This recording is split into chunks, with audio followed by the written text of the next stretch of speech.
मेरे साथ बोलिए, भारत माता की। क्यों भाई, बंगाल वालों की आवाज को क्या हो गया है? 24 में मोदी जी को प्रधानमंत्री बनाना है या नहीं बनाना है? जोर से बोलिए, बनाना है या नहीं बनाना है? 26 में बंगाल में भाजपा सरकार बनानी है या नहीं बनानी है? तो ऐसी आवाज नहीं चलेगी।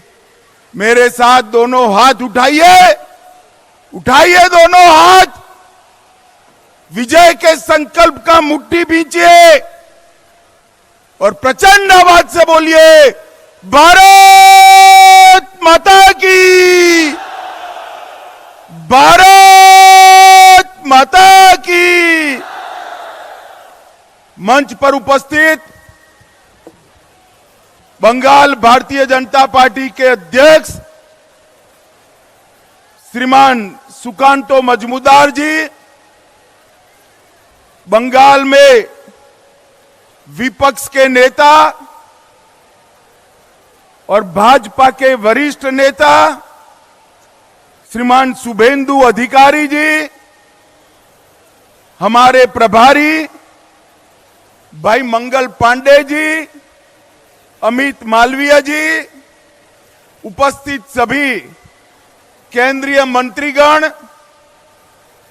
उपस्थित सभी सांसदगण, विधायकगण, भाजपा के पदाधिकारीगण और आज इस रैली में नजर भी नहीं पहुंच रही है वहां तक आए हुए प्यारे भाइयों बहनों माताओं और मेरे जिगर के टुकड़े जैसे युवा मित्रों, आप सभी को नमस्कार।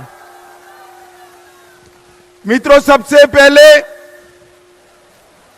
धर्मताला की इस पवित्र भूमि को, बंगाल की इस पवित्र भूमि को, जिस भूमि ने हमेशा भारत का दिशा दर्शन करने का काम किया, ये बंगाल की पवित्र भूमि को प्रणाम कर कर मेरी बात की शुरुआत करना चाहता हूं।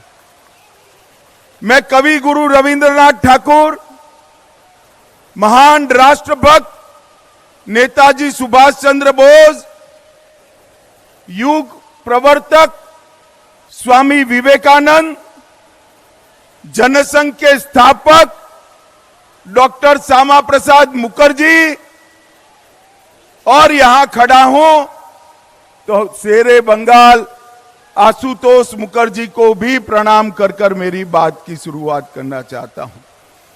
मित्रों, ये जो मैदान है ये ऐतिहासिक मैदान है। इसी मैदान में, भैया बैठ जाओ,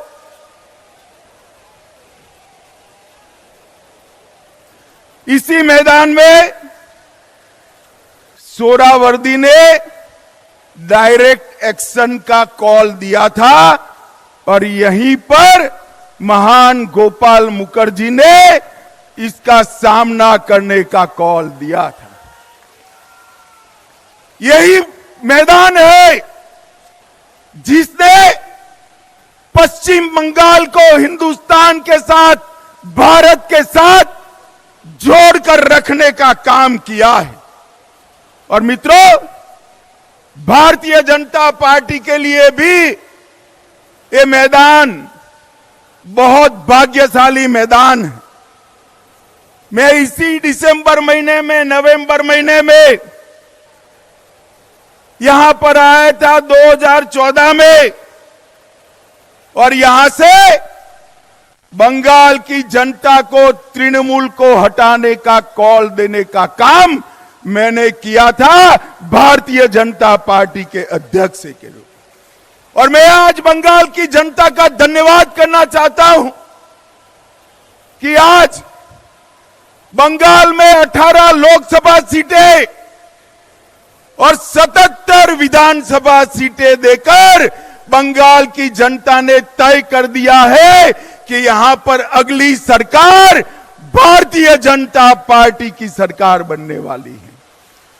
भाई और बहनों, बंगाल की जनता ने 2,30,00,000 वोट भारतीय जनता पार्टी को दिए, 77 सीटें दी।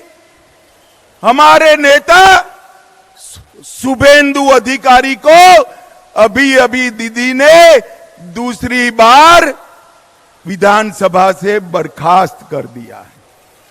मैं कहने आया हूं दीदी, कान खोलकर सुन लो।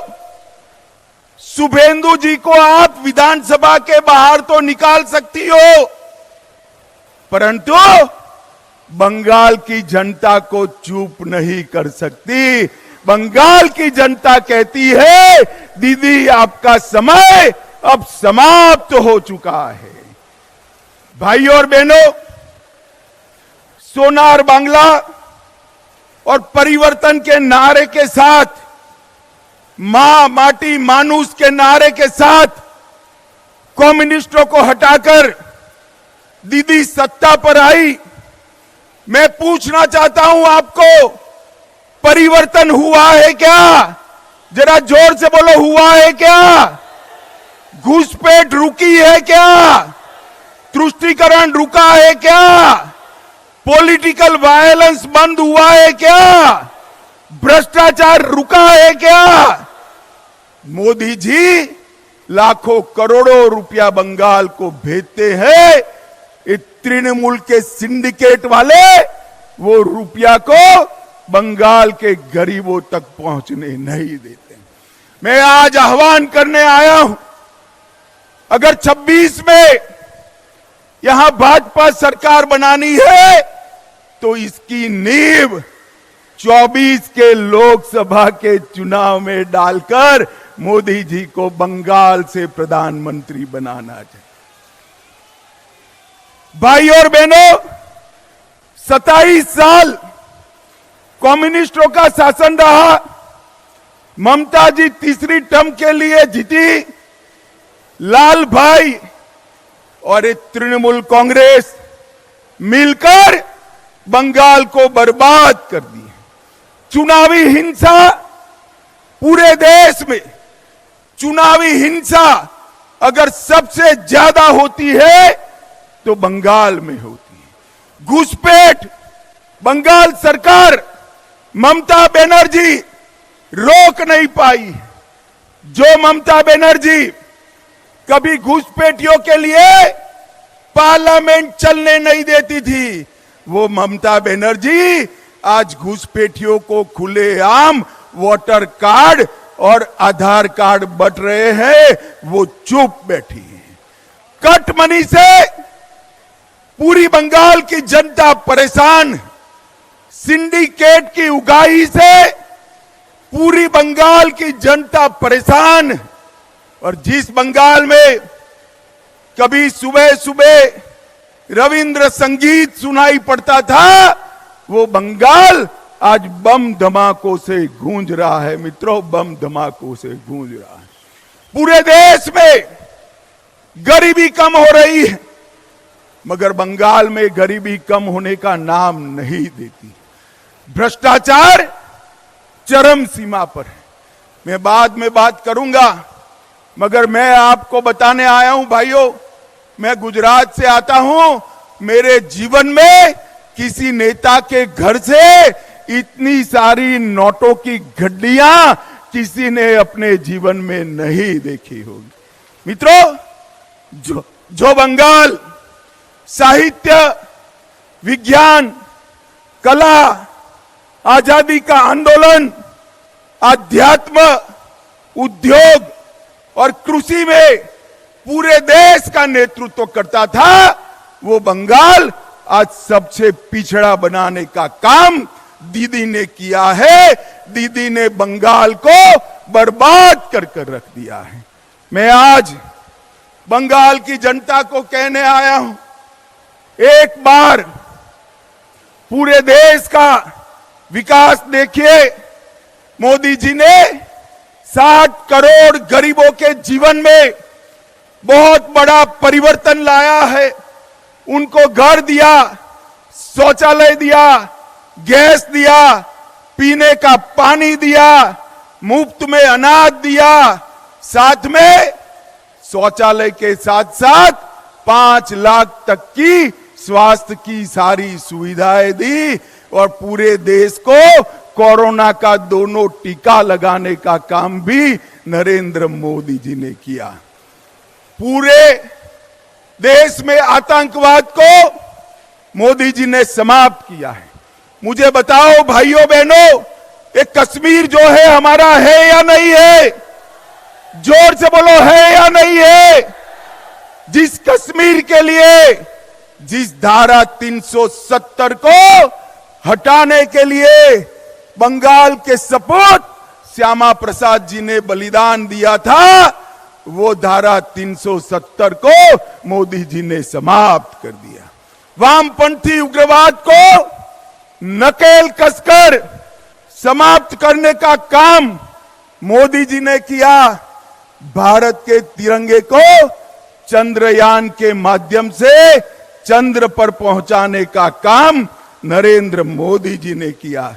नई संसद बनाई और देश के अर्थतंत्र को 11 नंबर से 5वें नंबर पर लाने का काम नरेंद्र मोदी जी ने किया है। और मुझे बताओ बंगाल वालों, अयोध्या में राम मंदिर बनना चाहिए या नहीं बनना चाहिए? दूर तक जोर से बोलो, बनना चाहिए या नहीं बनना चाहिए? एक कांग्रेस पार्टी और ममता बनर्जी सभी लोग इकट्ठा होकर राम मंदिर को रोक कर रखे थे। मोदी जी ने 2019 में इसका भूमि पूजन किया और 22 जनवरी 2024 को मोदी जी इसका प्राण प्रतिष्ठा करने वाले हैं। मेरे साथ जोर से बोलिए, जय श्री राम, जय जय श्री राम। मित्रों, मोदी जी ने देश को हर क्षेत्र में आगे बढ़ाने का काम किया है। और यहां क्या हुआ? राजनीतिक हत्याएं, लगभग 212 भाजपा कार्यकर्ताओं की हत्या हुई। मैं दीदी को कहकर जाता हूं, हम भाजपा वाले हैं, हमारा कार्यकर्ता हमारा भाई से बढ़कर होता है, भाई से बढ़कर होता है।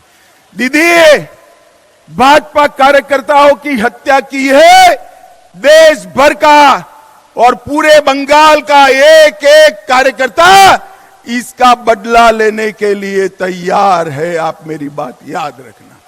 2026 में जब चुनाव होगा तब मालूम पड़ेगा कि किस प्रकार से राजनीतिक हत्या का वोट देकर बदला दिया जाता है। मित्रों, बंगाल को पूरे भारत के अंदर भ्रष्टाचार के कारण बदनाम करने का काम ममता बनर्जी की सरकार ने किया। ज्योतिप्रिय मलिक, अनुव्रत मंडल, पार्थ चैटर्जी, चाहे गाय तस्करी हो, चाहे कोयला तस्करी हो, चाहे भर्ती घोटाला हो, अरबों खरबों रुपया बंगाल की जनता का इन्होंने खाया है। और मैं ममता बनर्जी को आज कहकर जाता हूं, अगर आप में हिम्मत है तो ज्योतिप्रिय मलिक, अनुव्रत मंडल और पार्थ चैटर्जी को तृणमूल कांग्रेस से सस्पेंड कर दिखाइए तो बंगाल की जनता मानेगी। वो नहीं कर सकती। हर रोज दुर्गा का स्तवन कर रही है कि तीन कहीं भतीजे का नाम न बता दे, भतीजे का नाम न बता दे। जो खुद मिले हुए हैं वो बंगाल को भ्रष्टाचार से मुक्त नहीं कर सकते हैं। मित्रों, इतने सारे भ्रष्टाचार हुए हैं कि संसद की पवित्रता को भी तृणमूल कांग्रेस के सांसदों ने समाप्त कर दिया। भेंटे लेकर, सौगादे लेकर सवाल पूछने वाले सांसद और वो पार्टी बंगाल और भारत का भला कर सकती है क्या? जोर से बोलिए, कर सकती है क्या? भाई और बहनों, अवैध घुसपैठ चरम सीमा पर। आसाम की जनता ने भाजपा सरकार बना दी। आसाम की सरहदों से परिंदा भी पैर नहीं मार सकता। और बंगाल में सोशल मीडिया पर कोई रख रहा है कि अगर घुसपैठ कर आए हो और आधार कार्ड चाहिए, वोटर कार्ड चाहिए, तो इस नंबर पर संपर्क करिए। बंगाल पुलिस चुप। मुझे बताओ भाइयों बहनों, जिस राज्य में इतनी घुसपैठ होती हो वहां कभी विकास हो सकता है क्या? जोर से बोलो, हो सकता है? और इसीलिए ममता बनर्जी सीएए का विरोध कर रही है, सीएए कर नहीं दे। मगर मैं आज इस सभा में कहकर जाता हूं, ममता दीदी, सीएए देश का कानून है, इसको कोई रोक नहीं सकता और हम सीएए को लागू कर रहेंगे। भाई और बहनों, जो वहां से आए हैं वो सभी हिंदू भाइयों बहनों का इस देश पर इतना ही अधिकार है जितना मेरा और आपका अधिकार है। उनको अपने अधिकार से कोई वंचित कहीं नहीं कर सकता। मित्रों, ममता जी को मैंने कई बार पूछा, वो उल्टा हमें हिसाब पूछती है कि मोदी जी ने बंगाल के लिए क्या किया। ममता दीदी, आप मेरा भाषण जरूर सुन रही होगी, मैं हिसाब लेकर आया हूं, कान खोलकर सुन लीजिए, हिसाब लेकर आया हूं।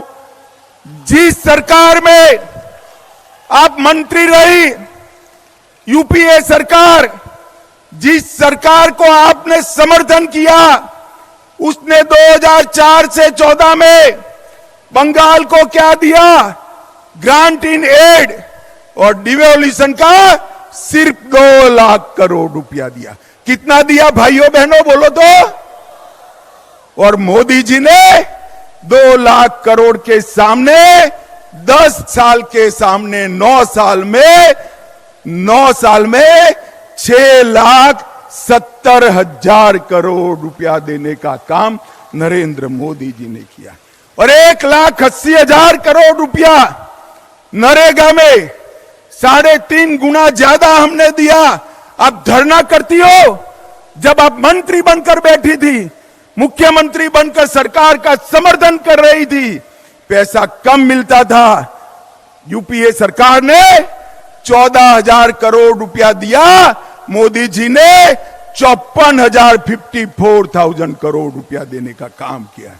और नरेगा, ग्राम सड़क योजना, आवास योजना, आजीविका मिशन और नेशनल आजीविका मिशन में 1,80,000 करोड़ रुपया देने का काम भारतीय जनता पार्टी ने किया है। और नेशनल हाईवे के लिए टोटल 70,000 करोड़, लगभग 16,000 करोड़ रेलवे में, बंदरगाह में 1,000 करोड़, सिंचाई के लिए 3,000 करोड़, कुल मिलाकर आपके 2 लाख करोड़ के सामने भारतीय जनता पार्टी ने 8 लाख करोड़ से ज्यादा रुपया देने का काम भारतीय जनता पार्टी।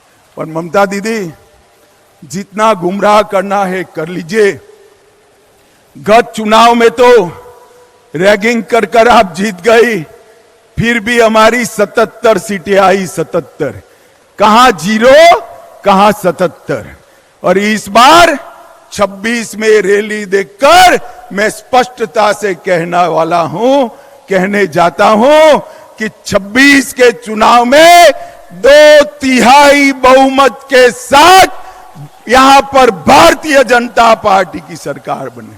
मगर इसके पहले 24 का चुनाव आ रहा है। आपने 19 में 18 सीटें दी थी। मैं आप सभी को करबद्ध विनंती करने आया हूं, इतनी सीटें दीजिए कि मोदी जी को शपथ विधि के बाद कहना पड़े, मैं बंगाल के कारण देश का प्रधानमंत्री बना हूं, बंगाल के कारण। भाई और बहनों, बंगाल का भला ये भ्रष्टाचारी परिवारवादी तृणमूल कांग्रेस नहीं कर सकती।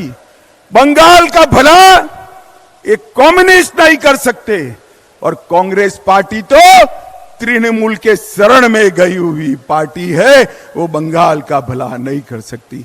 बंगाल को आगे ले जाने का काम, बंगाल को सोनार बांग्ला बनाने का काम केवल और केवल मोदी जी के नेतृत्व में भारतीय जनता पार्टी कर सकती है, और कोई नहीं कर सकता।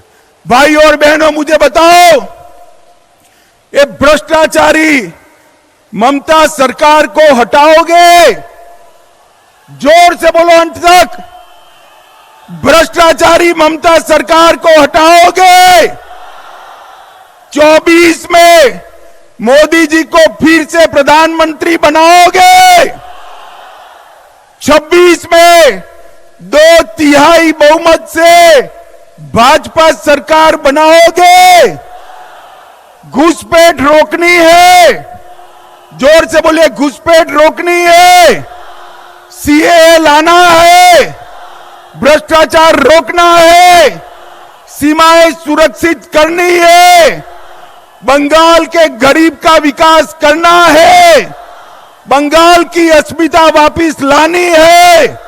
अगर सब करना है तो उखाड़ कर फेंक दो ममता बनर्जी की सरकार को, और यहां पर भारतीय जनता पार्टी की सरकार बनाओ। मैं बंगाल की जनता को भरोसा दिलाकर जाता हूं कि बंगाल का विकास मोदी जी की सबसे बड़ी प्राथमिकता बंगाल का विकास है। हमें एक ऐसी सरकार चाहिए जो मोदी जी को विकास करने के लिए अनुकूल भूमि तैयार करे। ममता बनर्जी मोदी जी को विकास नहीं करने देती है। भाई और बहनों, यहां कमल फूल की सरकार बनाइए, नरेंद्र मोदी के नेतृत्व में भाजपा सरकार बनाइए, और 24 में फिर से मोदी जी को प्रधानमंत्री बनाइए। यही मेरा आप सबसे अभ्यर्थना है। नमस्कार। मेरे साथ बोलिए, दोनों हाथ ऊपर करिए जरा, अंत तक, पीछे तक, दोनों हाथ ऊपर करिए और प्रचंड आवाज से बोलिए, भारत माता की, भारत माता की, वंदे वंदे वंदे, भारत माता की। Bharatiya Janata party, Bharatiya Janata party, Narendra Modi, Narendra Modi.